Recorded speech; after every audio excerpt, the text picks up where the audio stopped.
Welcome back to my YouTube channel. Today, we're covering our accounting concept that forms the foundation of modern financial reporting, double entry accounting. Whether you're running a business or just learning about finance, understanding this concept will help you get a clearer picture of how financial transactions work. Double entry accounting is a bookkeeping method that ensures accuracy and balance in financial records.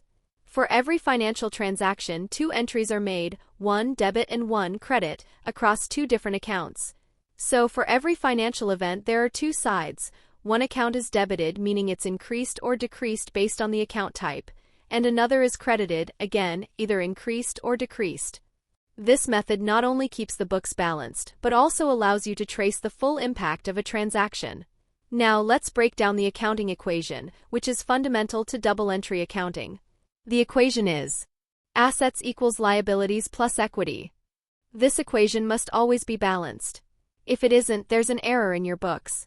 Essentially, what the business owns, assets, is financed by what it owes, liabilities, and the owner's investment, equity. Every transaction impacts at least two accounts, ensuring that both sides of the equation remain equal. Let's take a practical example. Say you're a business owner and you buy equipment for $1,000, paying in cash.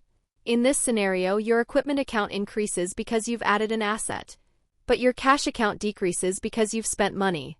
Here's what it looks like in a journal entry. Debit, equipment $1,000, credit, cash $1,000. In this example, you're debiting your equipment account because you've gained a new asset. At the same time, you're crediting your cash account because your available funds have decreased. Notice how the total debits and credits balance each other perfectly. Now let's flip it. Say you sell products worth $500 in cash. What happens to your accounts? Well, your cash account increases and your sales revenue account also increases. Here's how that transaction looks. Debit, cash $500, credit, sales revenue $500. In this case, we're debiting the cash account because we received money and crediting sales revenue because it's a gain for the business. Again, both sides of the transaction balance out. So, how do you know which accounts to debit and which to credit? It all depends on the type of account. Let's break it down. For assets and expenses, debits increase the account, while credits decrease it. For liabilities, revenue, and equity, it's the opposite. Credits increase and debits decrease. For example, when you incur an expense like rent, you debit the rent expense account because your expenses are increasing. On the other hand, if you're paying off a loan, you'll credit the cash account to reflect the payment. Double entry accounting isn't just about balancing the books, it's about creating an accurate financial picture. It helps prevent errors and allows businesses to track every transaction's full impact. Plus, most regulatory bodies and tax authorities require businesses to use this method.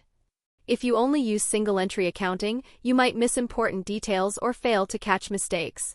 With double entry, any discrepancy will show up as an imbalance, making it easier to spot and correct errors. Before we wrap up, let's quickly cover some common mistakes people make with double entry accounting. First, be careful not to confuse debits and credits.